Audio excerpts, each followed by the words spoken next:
ایمان ایسی دولت ہے جو چھپے نہیں چھپتا، چھپے نہیں چھپتا، وہ نظر آتا ہے، جہاں نظر آتا ہے وہاں روشنیاں پھیل جاتی۔ میں جب سے کالج چھوڑا میں کبھی ہوٹلوں میں نہیں گیا۔ یہ 5 اسٹار ہوٹل کا اس وقت ہم جایا کرتے تھے جب کوئی وہاں جانے کا نام نہیں لیا کرتا تھا۔ چھوٹی عمر میں لاہور چلے گئے، ماں باپ جیب میں پیسے ڈال دیتے تھے، وہ سمجھتے تھے پڑھ رہے ہیں، ہم کچھ اور کاموں میں ہوتے تھے۔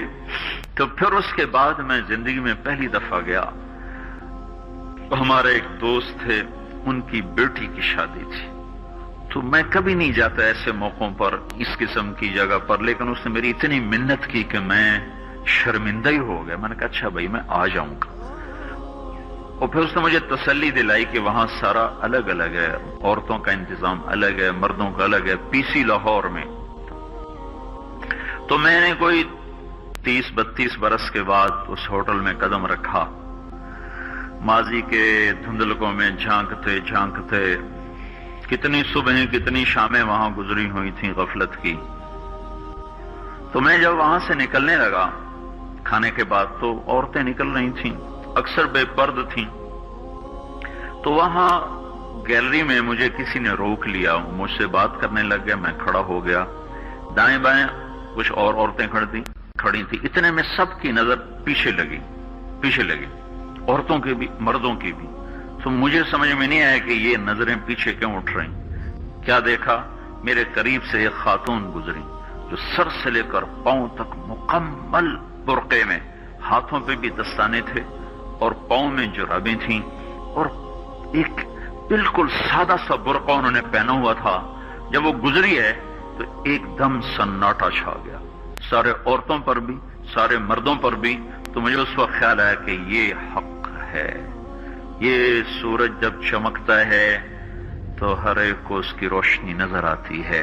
وہ عورت اتنے اعتماد سے گزری، ورنہ ایسے ماحول میں تو جنہوں نے پردے کیے ہوتے ہیں وہ پردے اتار دیتے، سر سے دوپٹے اتار دیتے، وہ اس میں اس طرح گزری، اوہو، سب کی نظریں شرم و حیا سے جھک گئیں۔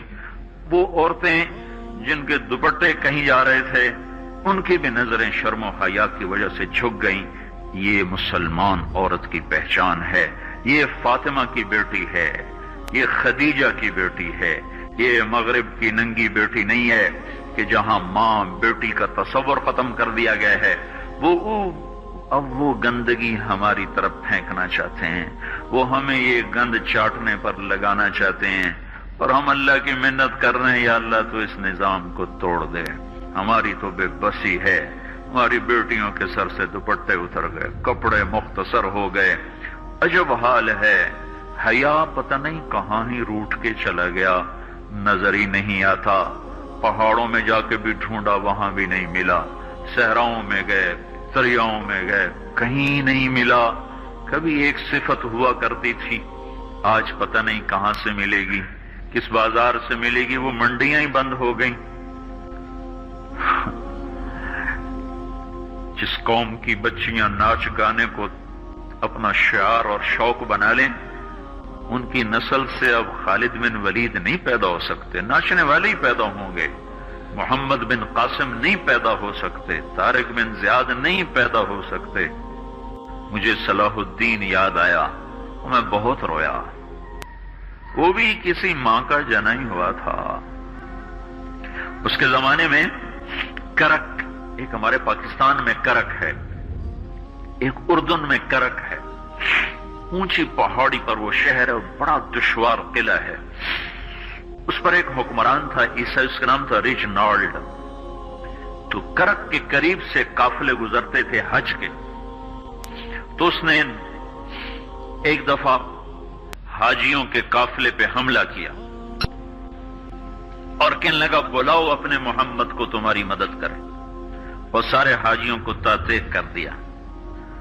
اور دوسری دفعہ اس نے بحری بیڑا تیار کی اور مدینے پر حملہ کرنے کے لیے وہ بندرگاہ تک پہنچا یمبو کی، لیکن موسمی حالات سازگار نہ تھے تو واپس ہو گیا۔ تو حطین کی لڑائی ہوئی ہے فلسطین میں، جس میں سارا یورپ اپنی طاقت کے ساتھ میدان میں اترا تھا، اور اذا تنہا صلاح الدین ایوبی رحمۃ اللہ علیہ اکیلا اس لشکر سے ٹکرایا تھا اور انہیں اس میں ساری رومن امپائر کو شکست ہوئی تھی، تو بڑے بڑے بادشاہ اس میں گرفتار ہوئے، تو اس میں ریجنالڈ بھی گرفتار ہو کے آیا، تو کوئی 12 بادشاہ تھے ریاستوں کے جو سامنے اس کے پیش کیے گئے، تو پیاس کی شدت سے سب کا برا حال تھا، تو صلاح الدین نے سب کو پانی پیش کیا، ریجنالڈ کو نہیں پیش کیا۔ تو یروشلم کا جو بادشاہ تھا ہمفرے، اس نے اپنا پانی بچا کے اس کو دیا، تو صلاح الدین نے کہا یہ پانی تو دے رہا ہے، میں نہیں دے رہا ہوں، اسلام میں یہ ہے جب کسی کو پانی پلا دو تو اس پہ تم ہاتھ نہیں اٹھا سکتے، یہ امن کی نشانی ہے۔ تو صلاح الدین نے فوراً اسے کہا یہ پانی تو نے دیا، میں نے نہیں دیا۔ تو پھر انہوں نے ریجنالڈ کو اسلام کی دعوت دی کہ تو مسلمان ہو جا، میں تجھے دعوت دیتا ہوں۔ اس نے انکار کر دیا، کہا میں نہیں ہوتا۔ تو انہوں نے کہا میں نے تیرے قتل کی 2 دفعہ قسم کھائی تھی، ایک جب تو مدینے پہ حملہ آور ہوا تھا تو میں نے قسم کھائی تھی میں تجھے اپنے ہاتھوں سے قتل کروں گا، اور دوسری دفعہ جب تم نے حاجیوں پہ حملہ کر کے کہا تھا بلاؤ محمد کو، تو میں نے قسم کھائی تھی کہ مجھے اللہ نے موقع دیا تو میں اپنے ہاتھ سے تیری گردن اڑاؤں گا۔ آج محمد کا ادنا غلام